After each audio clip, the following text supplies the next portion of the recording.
Berada di kawasan rawan erupsi, Pura Besaki akan tetap menggelar ritual setahun sekali atau Purnama Kapat.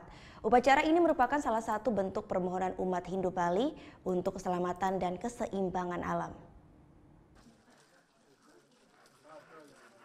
Persiapan jelang upacara Purnama Kapat sudah berlangsung di Pura Besaki, Bali. Purnama Kapat adalah ritual sakral umat Hindu Bali. Maknanya permohonan keselamatan, berkah, serta keseimbangan alam pada Tuhan. Purnama Kapat akan terselenggara Kamis esok di Pura Besaki. Umat yakin upacara tetap akan berlangsung dengan hikmat dan baik, meski pura ini berada di lokasi rawan bencana. Saya punya prinsip, kenapa kita lari dari pura ini kan tidak mungkin.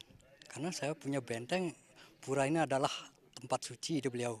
Maka saya kembali, saya sudah 11 hari sekarang ini, sudah ya setiap hari lah di pura.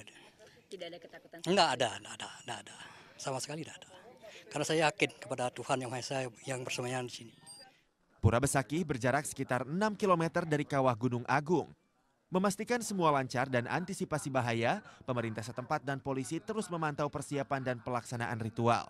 Peserta tahun ini juga akan dibatasi. Melaksanakan patroli gabungan antara Polsek Rendang dengan Brimobda Polda Bali yang sudah ditugaskan di Polsek Rendang. Kemudian kami secara rutin melaksanakan patroli ke pemukiman warga, kemudian sampai ke ini di areal Pura Besaki. Hingga kini, puncak tertinggi di Bali ini masih beraktivitas tinggi. Statusnya masih awas dan warga terutama yang tinggal di lereng Gunung Agung diimbau untuk terus waspada. Vera Zenvia, Dewa Priyana melaporkan untuk NET.